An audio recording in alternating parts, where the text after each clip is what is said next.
Buenas tardes, chicos. Vamos a empezar con la clase teórica del día de hoy. Soy la doctora Peralta. La clase que me corresponde es sobre conjuntiva, córnea y esclera. Son tres estructuras las cuales involucra mucha patología, pero vamos a tratar de resolverlo porque el poco tiempo que tenemos para la clase vamos a tratar de resolver las principales patologías.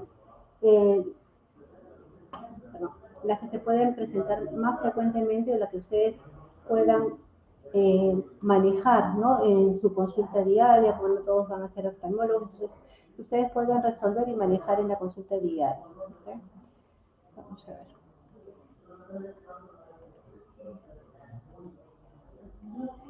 Muy bien.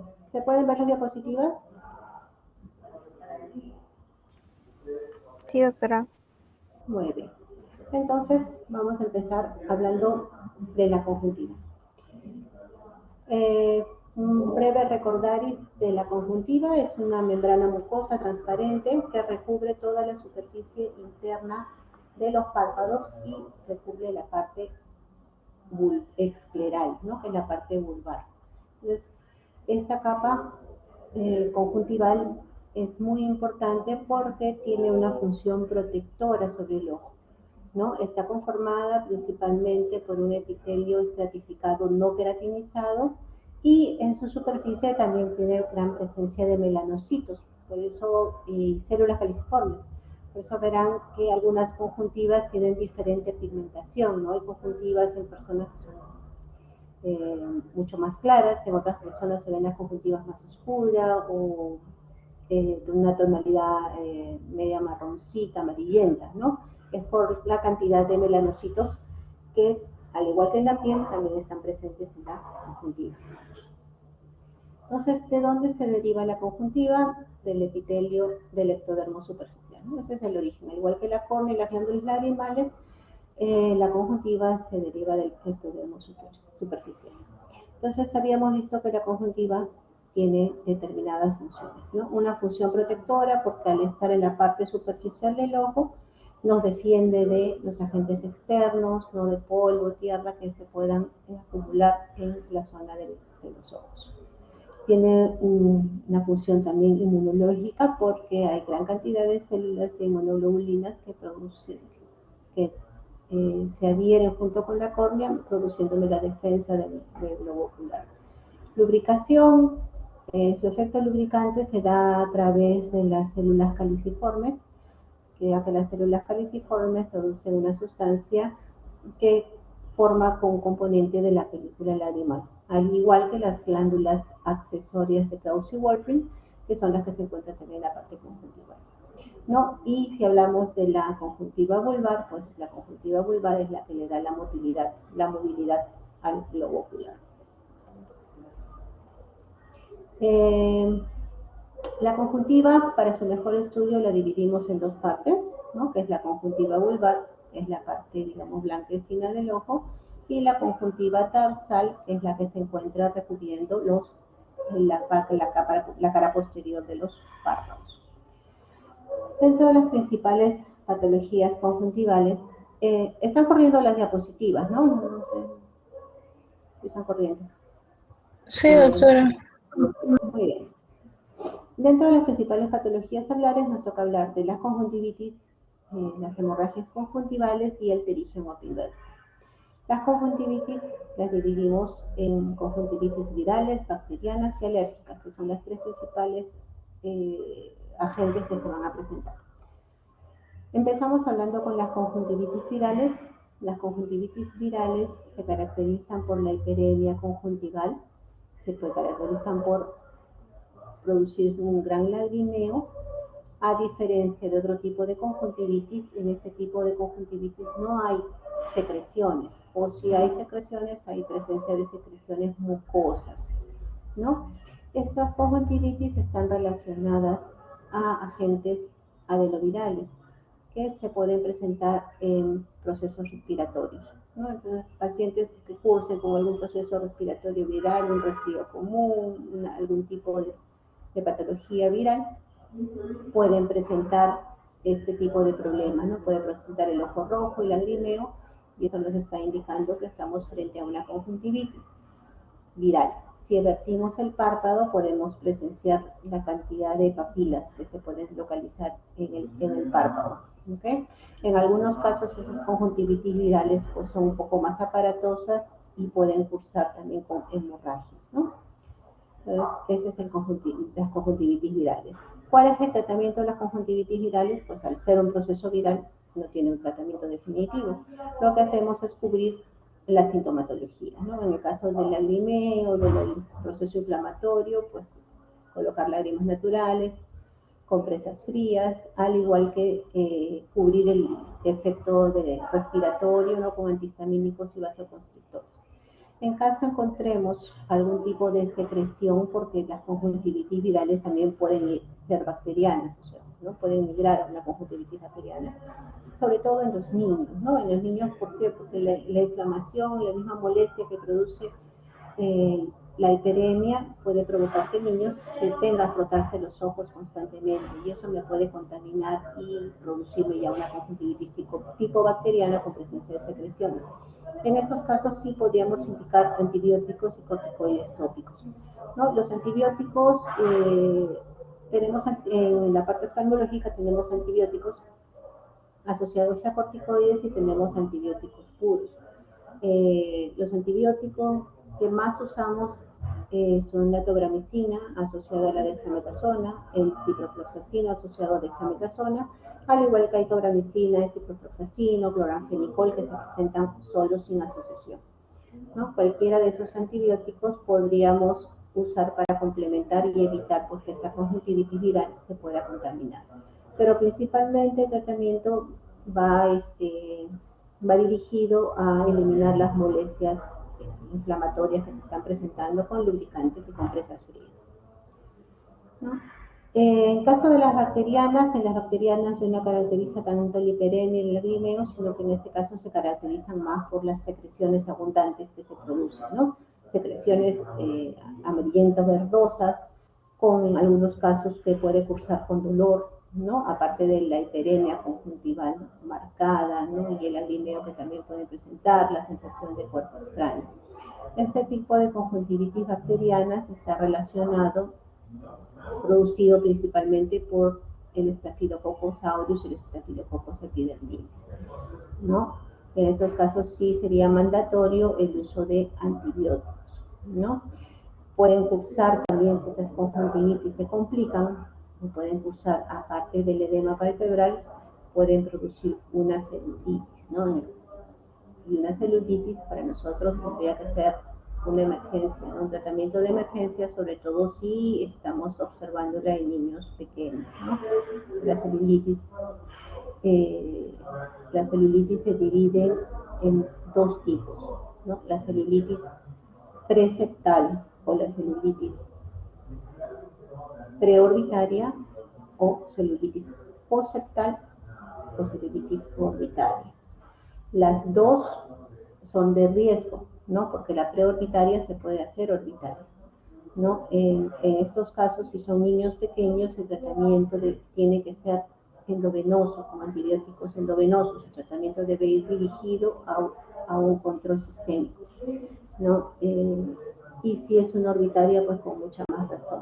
Ustedes se presentan niños con este tipo de cuadros, con conjuntivitis bacterianas complicadas, con celulitis, que ven edema palpebral, los signos de flebosis palpebral, hospitalícenlos, ¿no? Mínimo 3 días de tratamiento endovenoso, luego ya los pueden dar de alta con tratamientos antibióticos vía oral y el antibiótico tópico.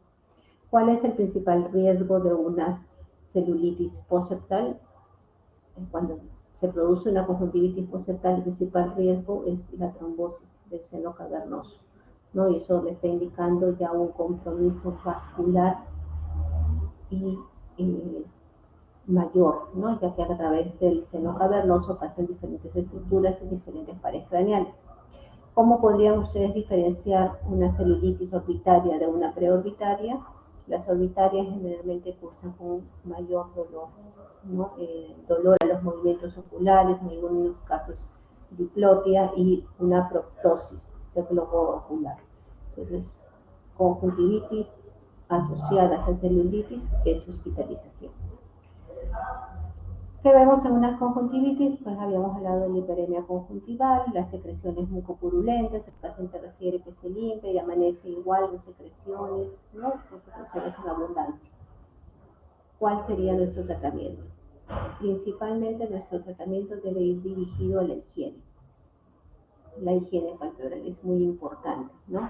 Conjuntivitis bacterianas son contagiosas, entonces hay que indicar la separación de útiles de aseo o utensilios del paciente. La conjuntivitis no se, algunos pacientes dicen se puede contagiar con la mirada, no se contagia por contacto. No, si cogiste la toalla de un paciente contaminado, si le tocaste el ojo y te explotaste el ojo tú, sobre todo con los niños, puedes tener un medio de contagio. Entonces la higiene es muy importante, el lavado de pestañas frecuente, cambio de funda de la almohada todos los días, separar una toalla de manos para una sola persona y el tratamiento antibiótico corticoideo asociado a corticoide. ¿Por qué siempre lo asociamos a corticoide? Pues para ayudar a frenar el proceso inflamatorio y reducir las molestias en un menor tiempo. El tratamiento antibiótico, cuando ya tenemos una bacteriana, podemos usar la tobramicina o el ciprofloxacino asociado a corticoides. Podemos acompañarlos también con lubricantes oculares cada 2 horas o cada 3 horas para ayudarme también con el proceso hiperémico.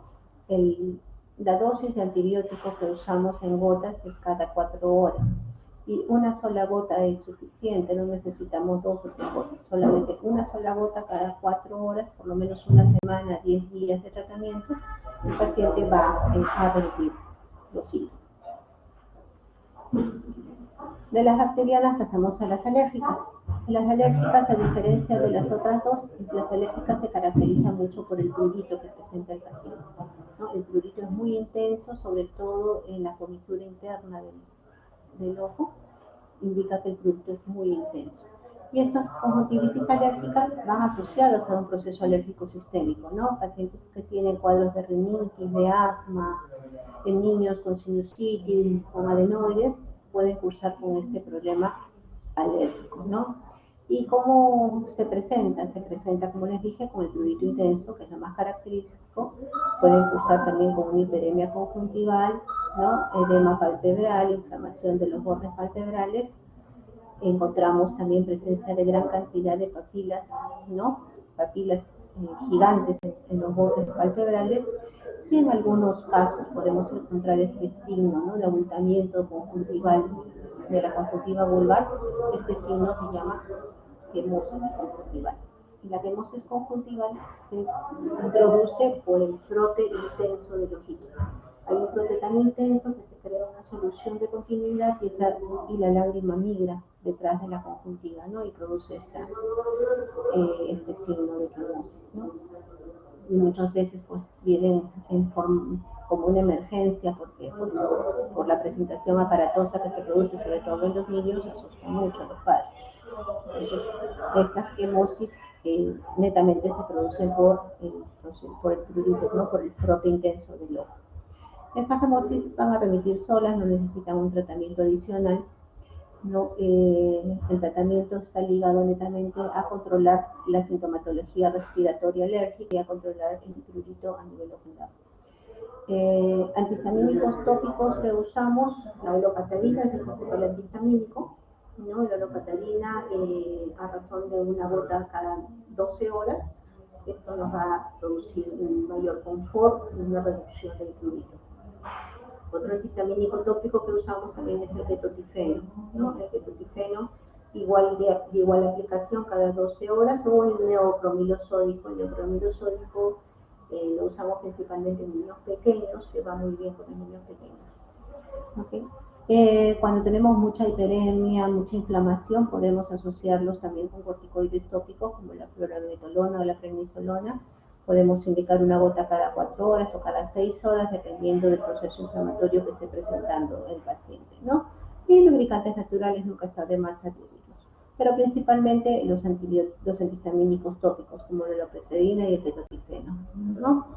En niños, cuidar mucho, aconsejar mucho sobre el frote del ojo, evitar que se froten los ojos, porque como hablamos, en las virales también se puede contaminar y migrar a una bacteriana, y en esos casos sí asociaríamos también tratamiento con antibióticos. Entonces, son tres tipos principales de conjuntivitis con los cuales podemos identificar por toda la sintomatología. En las virales, por ejemplo, el lagrimeo, ¿no? El lagrimeo y el ojo rojo pueden ser mandatorios. En las bacterianas van a encontrar gran cantidad de secreciones y en las alérgicas se va a caracterizar más por el prurito intenso que se presenta. Entonces, así ustedes pueden identificar frente a qué tipo de conjuntivitis están y poder iniciar su tratamiento. Muy bien. Otra patología muy común que se presenta en nuestro medio es el terigio, ¿no? Terigio o carnosidad. ¿No? Hay mucha gente que le llama carnosidad, algunos le dicen catarata, pero su nombre es terigio, ¿no? El terigio es un crecimiento fibrovascular benigno de la conjuntiva, ¿no? Que va desde la parte caruncular interna hacia la córnea y puede migrar de tal manera que puede comprometer también el centro corneal con una disminución visual significativa. La incidencia es entre 7 a 13% de la población, principalmente en personas que están expuestas a la radiación ultravioleta. La radiación ultravioleta es el principal factor de crecimiento del terigio, ¿no? Personas que predominan de climas cálidos o secos, de la sierra, la selva, hacen terigios muy agresivos, ¿no? Inclusive en pacientes tenemos de la selva que no solamente el crecimiento es a nivel nasal, sino a nivel temporal, ¿no? Y crecen de los dos lados, o sea, comprometiendo ya la agudeza visual.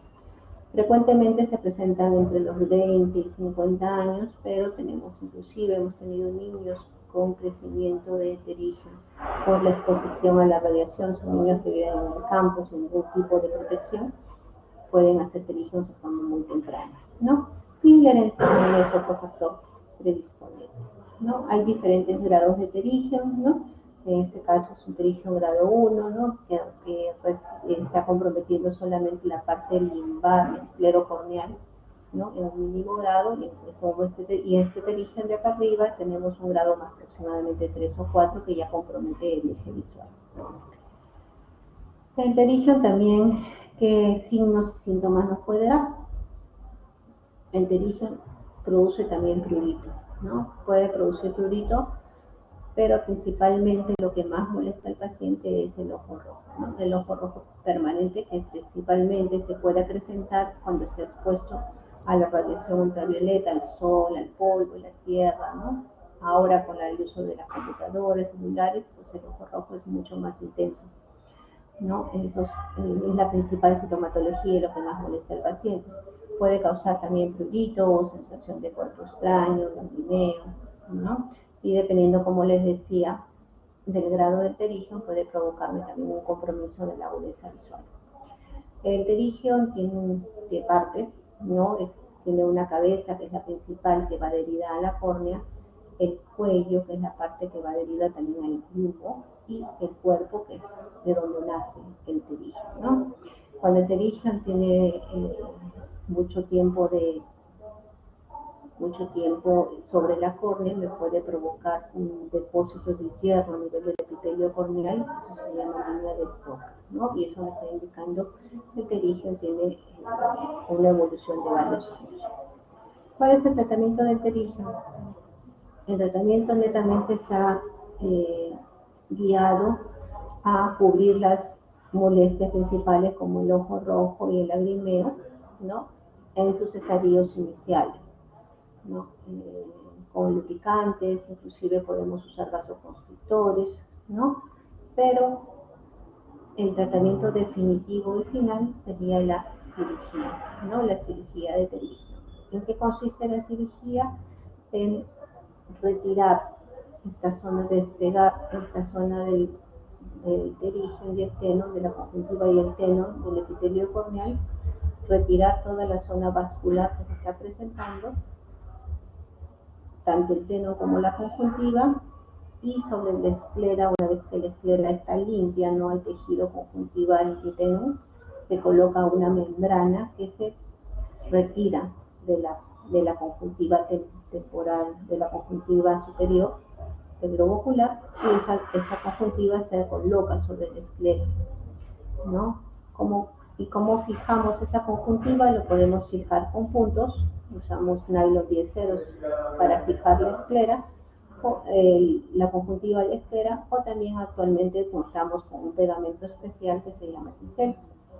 Este pegamento adhiere la conjuntiva a la esclera y queda totalmente pegada en esa zona sin necesidad de colocar puntos. Entonces, ese es el tratamiento definitivo de un pterígino. Hay patologías que me pueden asemejar el crecimiento de un pterígino, que a veces las confundimos, ¿no? Hay crecimientos, hay tumores malignos sobre todo, que me asemejan al pterígino, como en este caso, que esto es un carcinoma de células escamosas, que es un tumor benigno, que crece sobre la córnea, ¿no? Sale de la conjuntiva y crece sobre la córnea, al igual que un pterígino. Se presenta frecuentemente en adultos mayores, ¿no? Como su nombre lo dice, tiene una superficie escamosa, ¿no? Y la vascularización no es tan evidente como en el pterígino. Entonces, eso nos podría dar un signo de alarma y nos podría estar indicando que no estamos, que lo que estamos viendo no es un pterígino. Entonces, siempre hay que observar bien, ¿no? Antes de catalogarlo, y en estos casos, estos pacientes hay que enviarlos de frente a hacer una biopsia, ¿no? Y de acuerdo a eso iniciar el tratamiento. Hacer un tumor maligno también puede provocar metástasis a nivel conjuntival y palpebral, llegando a producir hasta la muerte. Bueno, terminando en la parte de conjuntiva, vamos a empezar a hablar de la córnea, ¿no? ¿Alguna consulta en conjuntiva sobre las patologías? ¿No tienen ninguna consulta?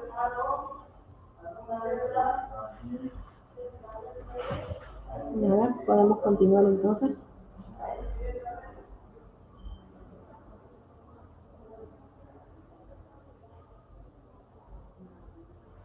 Listo. Entonces continuamos con córnea. La córnea es la parte anterior del globo ocular, es un tejido transparente y avascular, ¿no? Esta córnea tiene un promedio de espesor que es alrededor de 500 micras, ¿no? Espesores muy pequeños corneales le van a dar un tipo de patología, y espesores muy grandes también le van a dar otro tipo de patología que ya la vamos a ver, ¿no? Tiene un radio de curvatura de 43 dioptrías, y la córnea es uno de los principales medios refractivos del ojo, ¿no? El 75% del poder refractivo está dado por la córnea, ¿no? ¿Cómo se alimenta la córnea? El metabolismo corneal está dado por la película lagrimal en la parte anterior y por el humor acuoso en la parte posterior. A través de esas dos sustancias, la córnea tiene la alimentación. La córnea es uno de los órganos más sensibles del cuerpo humano, inclusive se dice que está más sensible que la piel. Tiene múltiples terminaciones nerviosas, y esas terminaciones nerviosas provienen del quinto carpaneal, ¿no? Provienen del trigémino a través de los nervios ciliares largos. La córnea está conformada por 5 capas, ¿no? La primera capa, que es el epitelio, que es la parte más expuesta. Luego proviene la capa de Bowman, el estroma, que es la capa más gruesa, digamos, la membrana de Descemet, y por último el endotelio. El endotelio para nosotros es una capa muy importante, porque este endotelio, cualquier alteración que se produzca en el endotelio le puede producir que la córnea se opaque completamente, ¿no? Y alteraciones en el endotelio, esta membrana no se regenera, que no tiene un tratamiento, ¿no? Salvo un trasplante corneal cuando ya tenemos una opacidad completa de la córnea, ¿no? Entonces el endotelio es muy importante, sobre todo observarlo y conservarlo cuando estamos en procedimientos quirúrgicos principalmente. Entonces, ¿cuál es la función de la córnea? Principalmente ya hemos hablado que su función es refractiva, ¿no? El 75% del poder refractivo está dado por la córnea. ¿no? La córnea produce el enfoque a través del cristalino también, y del cristalino y la córnea se van hacia la retina produciendo el enfoque, ¿no? Porque es importante la córnea también, porque a través de la córnea se puede producir la transmisión de principales antibióticos que van a apoyar con infecciones que se puedan producir en el segmento anterior del ocular.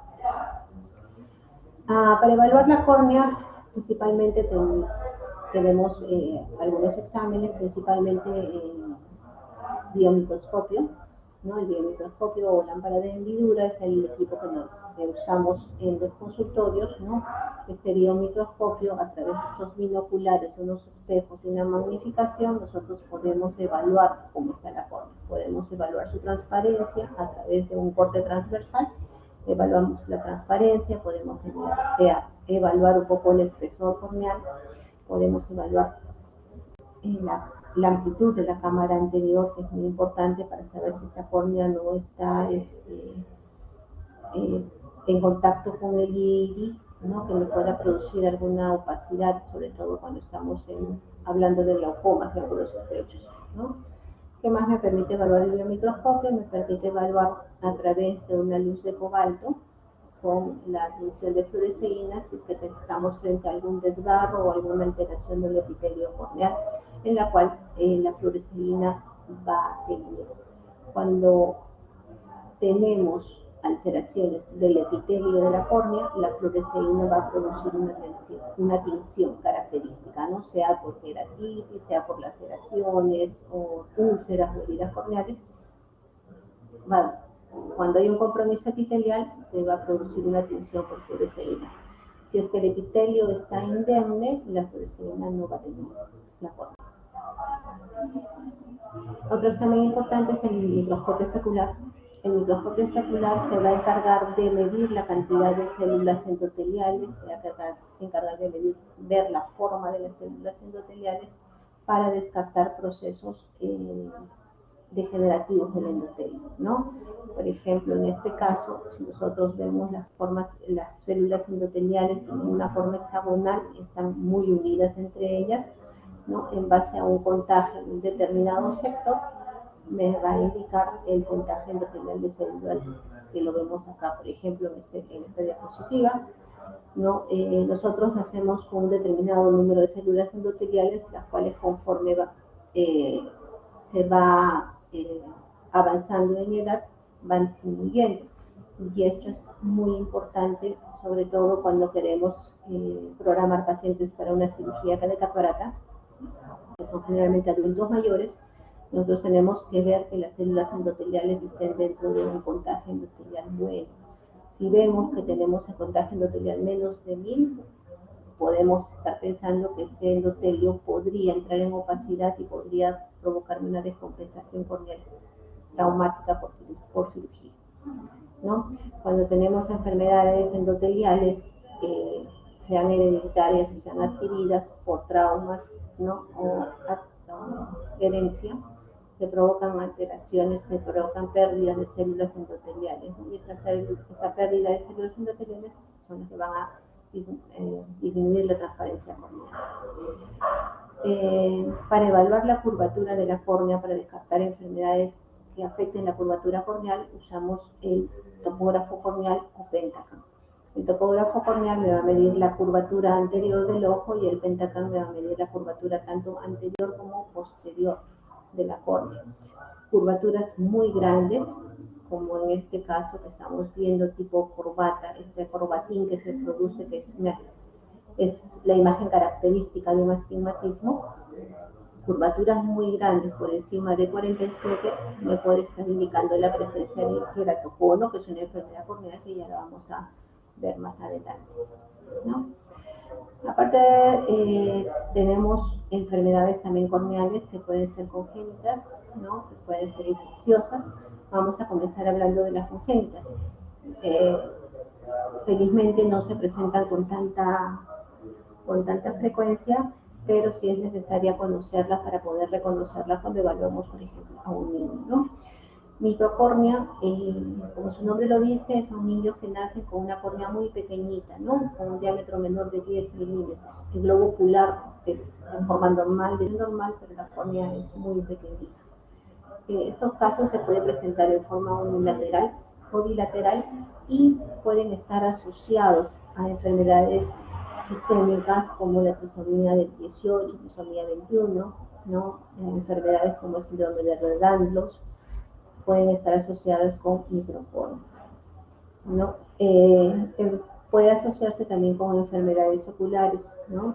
Como glaucoma o catarata congénita, ¿no? Un coloboma de iris. El coloboma de iris es la falta de formación del iris, ¿no? Si ven acá, en esta zona inferior, no hay presencia de iris.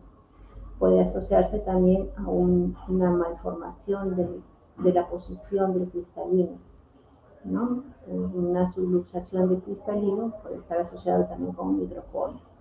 Las córneas generalmente son transparentes, no pierden su transparencia. En estos casos, pues el tratamiento es observar y tratar las manifestaciones secundarias que se puedan estar presentando.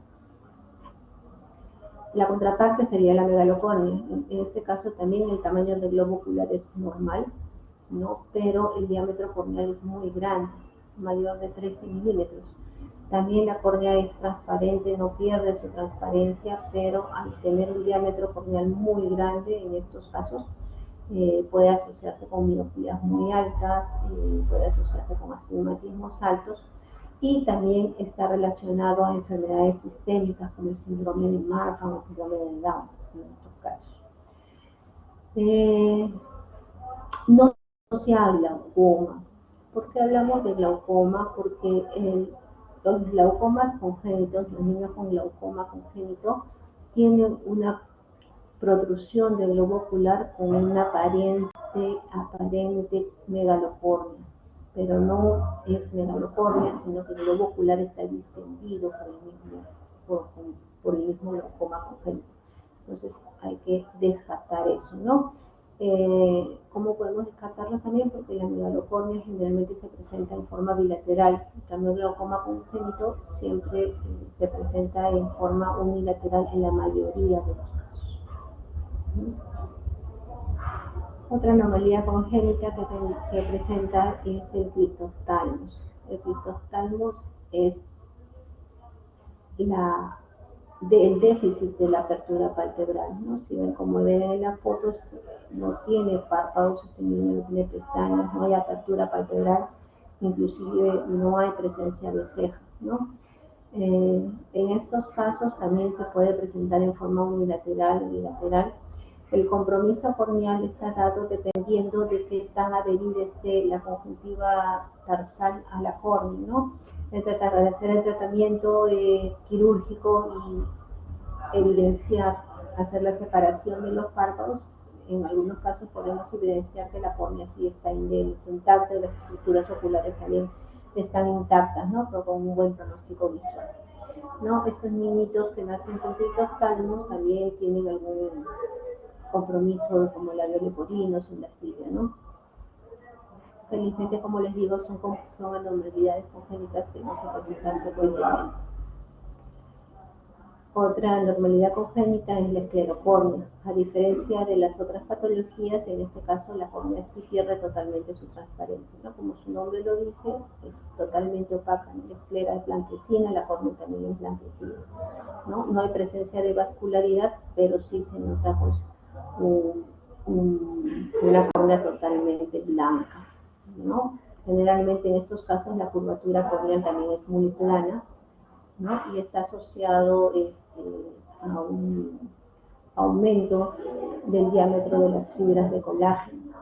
La córnea conserva su transparencia porque las fibras de colágeno están uniformemente distribuidas, ¿no? A diferencia de la esclera, en la cual las fibras de colágeno están enlazadas en forma dispersa, por eso es que la córnea, la esclera, a diferencia de la córnea es blanquecina y la córnea es transparente. Terminando con las congénitas, vamos a pasar a las enfermedades virales infecciosas, ¿no? Como primer problema característico tenemos el herpes simple, ¿no? El herpes simple es la presencia de estas dendritas que si las teñimos, en este caso, como están teñidas en este caso, se presentan sobre la córnea. Muchas veces este tipo de patología es confundida con una conjuntivitis porque la presentación también es igual que una conjuntivitis, ¿no? Hiperemia, sensación de cuerpo extraño, ardor, dolor, ¿no? En algunos casos, ¿no? Y es tratada como una conjuntivitis. Lamentablemente, a veces cuando damos tratamiento por conjuntivitis y en algunos y estos pacientes no recurren directamente al consultorio, sino recurren a una farmacia, a una posta, donde no están bien preparados y indican tratamientos antibióticos con corticoides, lo cual me va a recrudecer aún mayor la sintomatología, ¿no? En el caso de trastornos del epitelio corneal, sea por laceración, sea por algún tipo de trauma o por virus, por el herpes virus, evitar el uso de corticoides. No podemos usar corticoides en estos casos. Entonces, hay que evaluar bien, inclusive estas dendritas sin teñirlas, si evaluamos con una linterna, podríamos seguir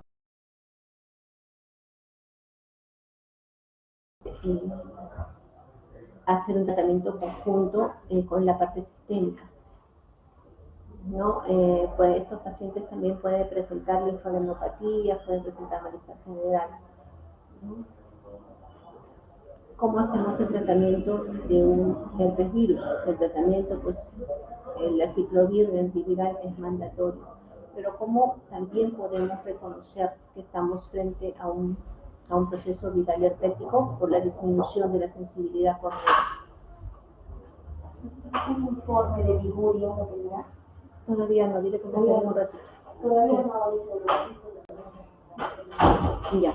Entonces hay una disminución de la sensibilidad de la córnea. ¿Cómo pueden comprobar ustedes la sensibilidad corneal? Ustedes cojan un hisopo. Si ustedes mismos quieren colocar el hisopo sobre la córnea, la primera reacción va a ser el parpadeo, ¿no? Porque su sensibilidad es tenue. Pero en un paciente con herpes, ustedes colocan el hisopo sobre la córnea y no va a sentir nada, no va a tener reflejo palpebral porque no tiene sensibilidad, ¿no? Es una manera de que ustedes pueden corroborar si están frente a una herpética o están frente a una conjuntivitis viral normal, ¿no? Entonces habíamos hablado del aciclovir, el tratamiento de arranque de inicio son 4 gramos diarios. El aciclovir viene en presentaciones de 200, de 400 y de 800. En estos pacientes arrancamos el tratamiento con 5 tabletas de 800 miligramos diarios, ¿no? Por lo menos una semana, 10 días. Luego vamos reduciendo la dosis poco a poco conforme veamos la resolución del cuadro, ¿no? Para la sensación de cuerpo extraño, de molestias, podemos indicar también lubricantes oculares que me van a ayudar a bajar las molestias que puede estar presentando el paciente. Luego del herpes simple también podemos tener pacientes con herpes zóster. En el herpes zóster el dolor es mucho más característico, las vesículas que se forman generalmente en un dermatoma, ¿no? Principalmente cuando hay compromiso ocular se forman en el dermatoma frontal, ¿no? Que esas vesículas pueden comprometer párpados y puede producir una inflamación a nivel ocular que se llama uveitis. No es tan frecuente que el herpes zóster me produzca alteraciones oculares, pero en caso de que tengamos sensación de cuerpo extraño, baja visión, estemos frente a un herpes zóster, el tratamiento también debería ser sintomático, ¿no? Siempre con lubricantes y empezar junto con el dermatólogo, en una sesión con el dermatólogo, un tratamiento antiviral, ¿no? Por estos casos hay que cubrir la parte del dolor, aparte del proceso viral que se puede estar presentando.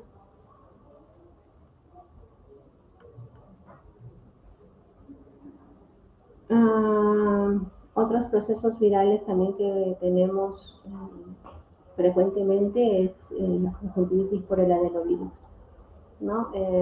El adenovirus también es un virus que puede estar asociado también a procesos respiratorios. Generalmente se va a presentar en forma bilateral y tiene un curso evolutivo de 2 a 3 semanas, ¿no? el problema de los adenovirus en este caso es que me pueden comprometer la córnea y eso sí me va a producir una disminución de la agudeza visual, ¿no? Se producen depósitos a nivel corneal que necesitamos tratar siempre con corticoides para bajar la, el número y bajar el tamaño de estas vesículas porque pueden provocarme ya una disminución visual permanente, ¿no? Entonces, si tenemos conjuntivitis asociadas con baja visión, pues podemos estar pensando probablemente que estamos frente a un adenovirus, ¿no? Si evaluamos el tarso de los párpados, vamos a ver también una gran congestión a nivel tarsal, ¿no? Eso también me está indicando que probablemente estoy frente a un adenovirus, ¿no? El tratamiento corticoideo y antibiótico tópico es bastante importante en estos casos. El lubricante también que nos va a ayudar con la sintomatología. Las conjuntivitis hemorrágicas epidémicas son menos frecuentes, ¿no? Por enterovirus 70. Este tipo de conjuntivitis se producen con hemorragias y secreciones mucopurulentes, ¿no? Se autolimita sola, generalmente en 2 a 3 semanas también se autolimita, pero lo que más llama la atención es la hemorragia que se puede presentar en ambos ojos, ¿no? Igual el tratamiento, usar antibióticos, corticoides y lubricantes para frenar el proceso, pero indicar al paciente que estos cuadros tienen un tiempo, ¿no? A pesar del tratamiento, por lo menos son 2 o 3 semanas de evolución en que se vaya a autolimitar el cuadro. Terminando con las virales, vamos a pasar a las bacterianas, ¿no? Las bacterianas sí son mucho más aparatosas, en este caso las bacterianas, al producirse un compromiso corneal bacteriano, me puede dejar secuelas, ¿no? Como en este caso, estas lesiones blanquecinas que se observan sobre la córnea se llama leucoma.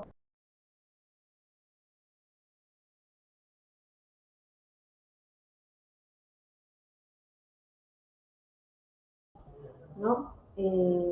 Cuando no hay un adecuado parpadeo, ¿no? No hay un adecuado parpadeo voluntario, por ejemplo, en pacientes con parálisis facial, en pacientes que están en UCI, ¿no? Que no tienen, no hay un parpadeo reflejo que normalmente tenemos, la córnea comienza a deshidratarse, comienza a secarse, a resecarse y es muy factible que cuando se altere el epitelio corneal no tengamos esa barrera protectora y se pueda migrar alguna bacteria y provocar una úlcera corneal, ¿no? Entonces, en estos casos es importante proteger siempre tu córnea de la exposición y de la resequedad por el déficit palpebral, ¿no? ¿Qué agentes principalmente pueden producir la infección corneal? Pues el estafilococo, las pseudomonas, sobre todo si tenemos pacientes hospitalizados, es muy probable que puedan infectar la córnea.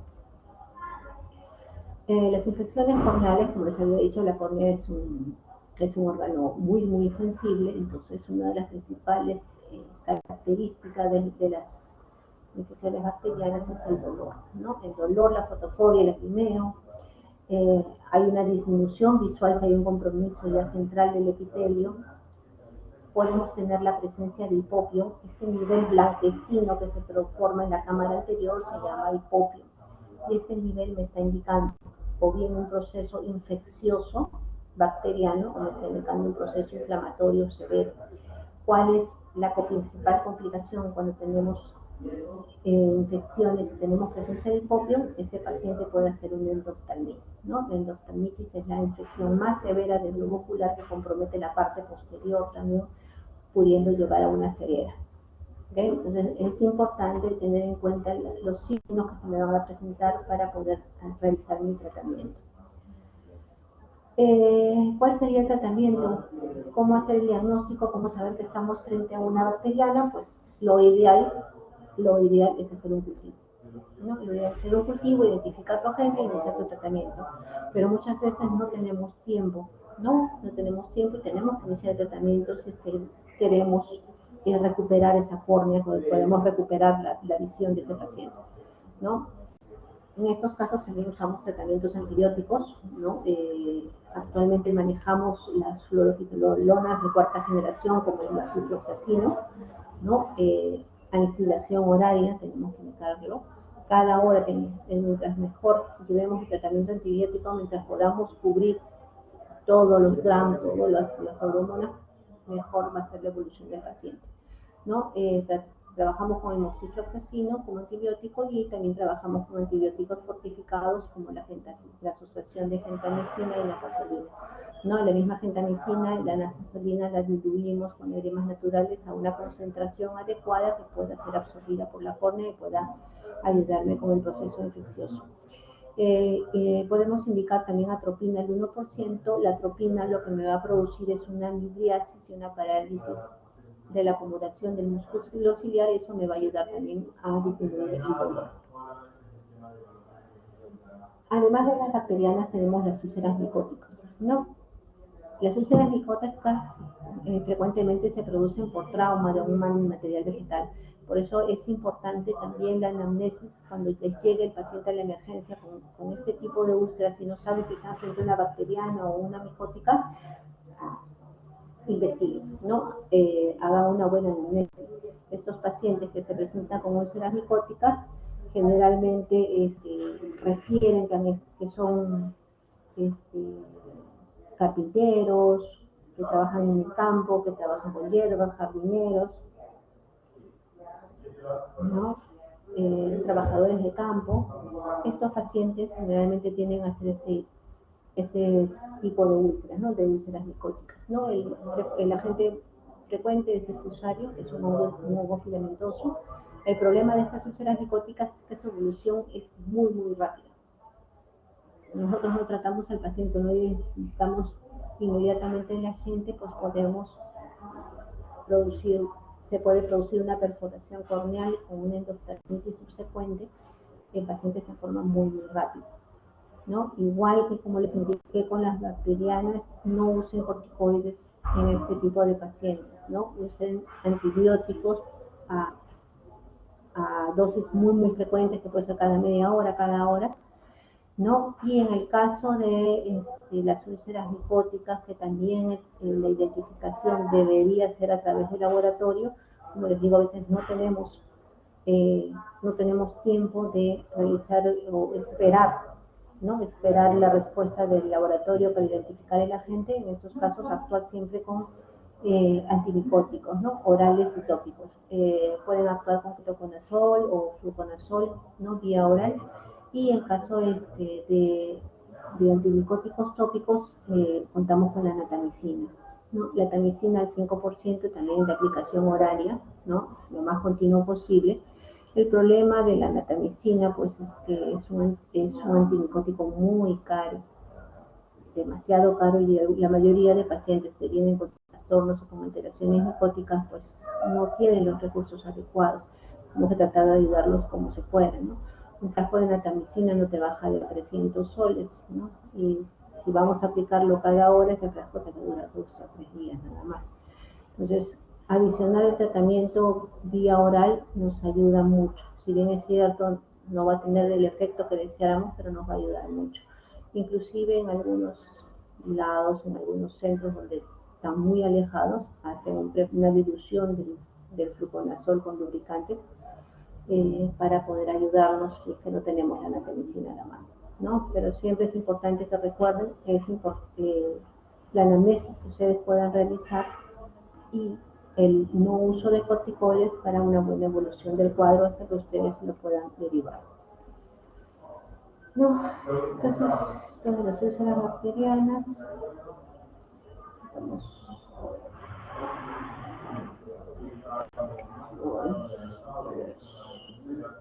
estamos revisando. Muy bien. Tenemos otras alteraciones corneales no infecciosas, ¿no? En este caso son opacidades que se producen en la córnea, que son congénitas o están ligadas a algún tipo de enfermedad genética, como el caso de la queratitis intersticial. La queratitis intersticial es la infiltración del estroma corneal, lo cual va quitando la transparencia de la córnea. Generalmente es periférico, por lo cual no hay una disminución de la agudeza visual muy eminente, ¿no? Está asociado a sífilis congénita, pero si se produjera ya un compromiso a nivel corneal del eje corneal, el único tratamiento es el trasplante corneal.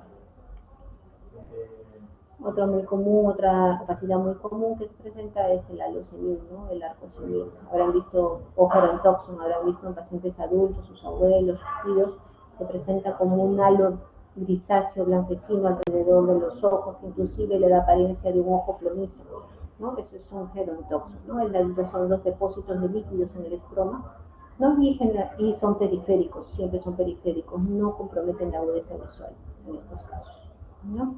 La queratopatía en banda es otra opacidad corneal que se produce por depósitos cálcicos a nivel de la córnea, ¿no? Y esto está ligado, principalmente se puede presentar en pacientes con hiperparatiroidismo, en pacientes con cuadros uveíticos o en la tisis fulvis, ¿no?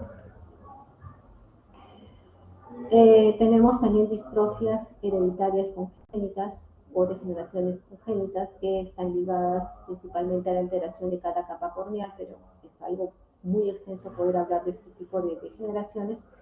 Como no tenemos mucho tiempo, vamos a correr un poquito y vamos a hablar de las que más nos interesan, ¿no? De las endoteliales, ¿no? Les había dicho que el endotelio para nosotros es muy importante conservar el endotelio porque si hay alteraciones endoteliales se va a producir una descompensación corneal con la consecuente opacidad corneal.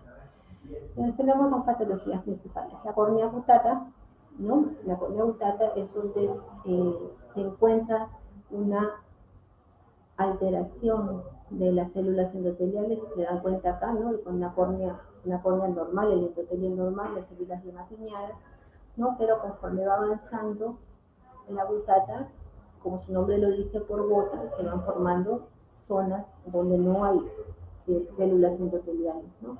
Y eso me va disminuyendo la transparencia corneal, ¿no? Son enfermedades genéticas hereditarias que no producen ningún tipo de dolor, salvo que cuando se encuentran en sus estadios más avanzados, sí me va a producir una disminución de la agudeza visual. En estos casos, el tratamiento únicamente es el trasplante endotelial. No es el trasplante de todo el botón corneal, sino el trasplante del mismo endotelio. Y al trasplantar el endotelio, pues obviamente toda la córnea va a llegar a regenerarse nuevamente, ¿no?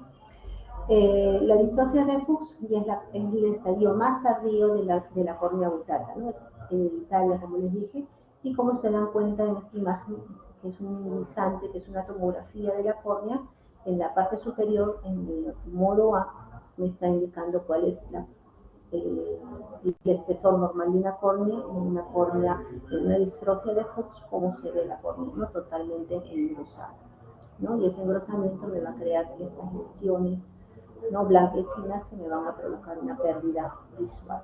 Igual el tratamiento en estos casos es el trasplante endotelial, ¿no? Pero cuando ya tenemos compromiso de otras estructuras como el estroma o el epitelio, cuando ya hay una opacidad casi generalizada en la córnea, en esos casos sí el trasplante tiene que ser completo, ¿no? Una queratoplastia penetrante, ¿no? Hay que sacar todo el botón corneal y colocar un nuevo botón corneal. ¿Sí? Otra enfermedad muy común son las enfermedades ectásicas como el queratocono. El queratocono es un adelgazamiento progresivo de la córnea, ¿no? La córnea, a diferencia de las gutatas, en vez de engrosarse, se van adelgazando poco a poco. ¿Y esto por qué? Porque se va produciendo una disminución progresiva de las fibras de colágeno de la córnea. Entonces, la córnea pierde su resistencia, pierde su tonicidad y va estirándose hacia adelante.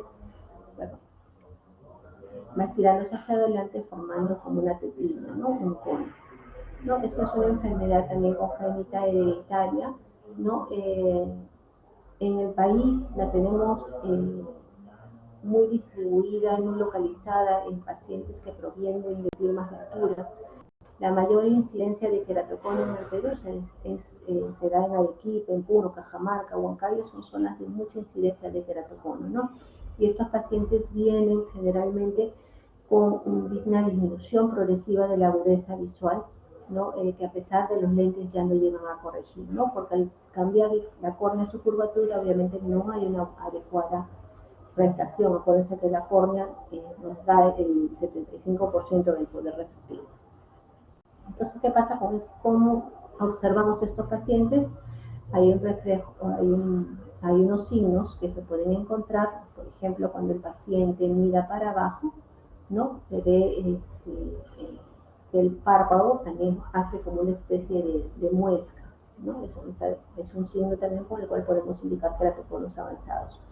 ¿Qué más puede pasar? Se puede producir una opacidad con la formación de estrías tipo, ¿no? Es como una bolsa de plástico transparente que ustedes la comienzan a estirar, se van a formar pequeñas estrías y luego se va a opacar completamente, ¿no? Más o menos asemeja así la córnea. Estos pacientes generalmente son frotadores compulsivos, son pacientes alérgicos, tienden a frotar frecuentemente la córnea y por eso se ve mucho también en pacientes con síndrome de Down, ¿no? Se ha estado estudiando si el frote excesivo del ojo en los pacientes alérgicos puede provocar el adelgazamiento corneal con la consecuente formación de keratocono. Está en estudio, pero se han visto que casos sí hay casos, ¿no? De frotadores compulsivos que pueden desarrollar keratocono. ¿Cómo se identifica el keratocono? A través de, como les hablé, del examen del Pentacan, ¿no? Que me va a medir la curvatura corneal. El Pentacan se lee como un semáforo, ¿no? La parte roja me está indicando unas curvaturas muy altas y esto me está indicando que acá yo tengo la presencia del keratocono, ¿no? De la curvatura más grande. Curvaturas mayores de 46-47 me están indicando presencia de keratocono. Paquimetría, la paquimetría es la medida del espesor corneal. Paquimetrías menores de 500 también está indicando sospecha de keratocono. ¿Cuál es el tratamiento? El keratocono en sus estadios iniciales pueden ser lentes de montura normales. Si este no corrige el paciente, se puede optar por los lentes gas permeables. Los lentes gas permeables son lentes duros que pueden frenar un poco la curvatura corneal. Cuando ya tenemos curvaturas muy grandes que no mejoran con lentes, los tratamientos ya son quirúrgicos, ¿no? El crosslinking es uno de los principales tratamientos en la cual se instila riboflavina sobre la superficie corneal y a través de un láser, la riboflavina en contacto con ese láser lo que va a producir es un engrosamiento de las fibras de colágeno, no un endurecimiento de las fibras de colágeno que va a frenar el crecimiento del keratocono en cierto grado, ¿no? Si la córnea, a pesar del tratamiento con crosslinking, no llega a disminuir la curvatura y a mejorar la calidad visual, podemos usar estos especies de arcos o anillos interestromales. Estos arcos se colocan en el estroma de la córnea a través de una incisión, se coloca el aro a través del estroma y eso me va a servir como una correa, ¿no? Disminuyendo la curvatura corneal. Si es que el keratocono está ya en sus estadios muy avanzados con opacidades a nivel corneal, ya no, esos tratamientos ya no me servirían, ¿no? O cuando está, no sé, pues tengo una córnea de un espesor de 390, 380, no tengo opción al colocar esos anillos. En esos casos sí el tratamiento sería un trasplante corneal, ¿no? Una keratoplastia penetrante. Como ven en esta figura es como se realiza, se retira el botón corneal metastásico y se coloca un botón corneal con sus suturas. Esas son las principales patologías que tenemos en córnea. Ya para terminar, vamos a hablar de la esclera. Como les había dicho, la esclera está conformada por fibras de colágeno que a diferencia de la córnea no están distribuidas uniformemente, por eso es que la esclera, a diferencia de la córnea, tiene una coloración blanquecina. Está formado también por unas capas, por un estroma, una epiesclera, ¿no? Y está en contacto con la poroides. ¿Qué problemas principales puedo tener en esclera? La epiescleritis y la escleritis. La epiescleritis es una manifestación más benigna, no está relacionado a enfermedades sistémicas, y las escleritis si hay un compromiso de prácticamente toda la esclera, y este tipo de escleritis sí está asociado a enfermedades sistémicas. ¿Qué me caracterizaría la epiescleritis? Pues en estos casos se presenta una inversión conjuntival, generalmente de un sector, ¿no? Que puede ser unilateral o bilateral, ¿no? Principalmente la frecuencia se da en mujeres mayores de 40 años. Este tipo de epiescleritis no cursan realmente con dolor, puede presentarse un dolor pero leve, lo que más caracteriza es la hiperemia conjuntival que se localiza en un sector, ¿no? Puede autolimitarse sola en una semana, pero podemos también instaurar tratamientos sintomáticos como vasoconstrictores o lubricantes para ayudar a el ojo rojo cambie mucho más rápido. Las escleritis, sí ya hay un compromiso más, digamos, hay un compromiso mayor de la esclera, ¿no? Ya compromete todo el espesor corneal. En este caso, el 50% de las escleritis están ligados a enfermedades sistémicas como la artritis reumatoidea, el lupus, ¿no? La granulomatosis, ¿no? O pueden estar producidas por una neutropenia quirúrgica, ¿no? Las escleritis puede ser de dos tipos, puede ser anterior o posterior, y la escleritis anterior puede ser no necrotizante o necrotizante.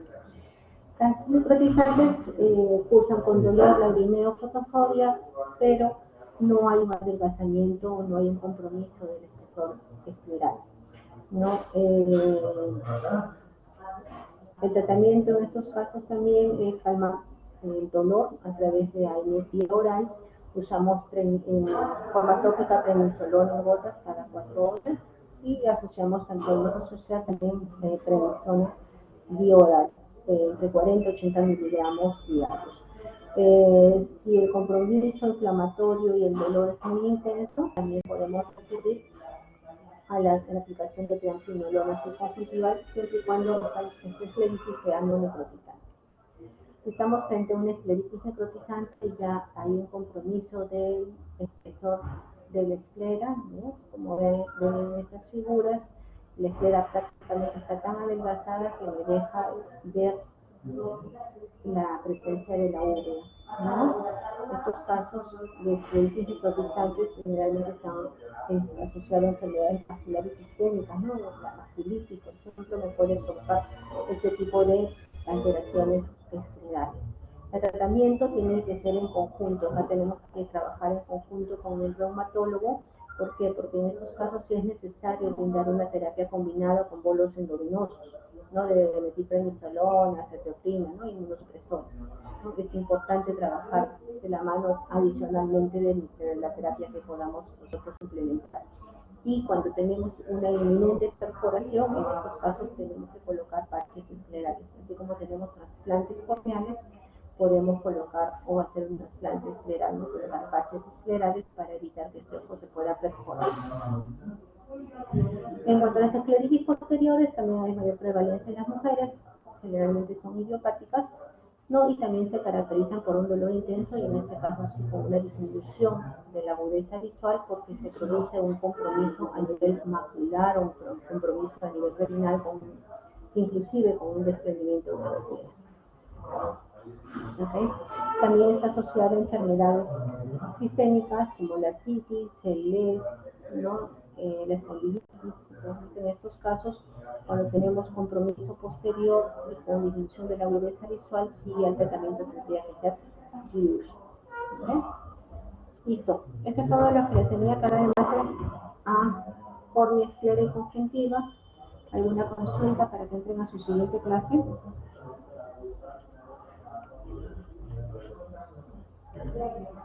¿Todo claro? 25. 25 asistentes. Ya.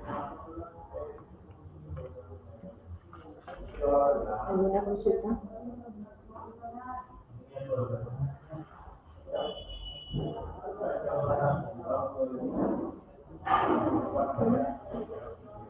Muy bien. Entonces, los dejo para que puedan entrar a su siguiente clase. Listo. Gracias, chicos.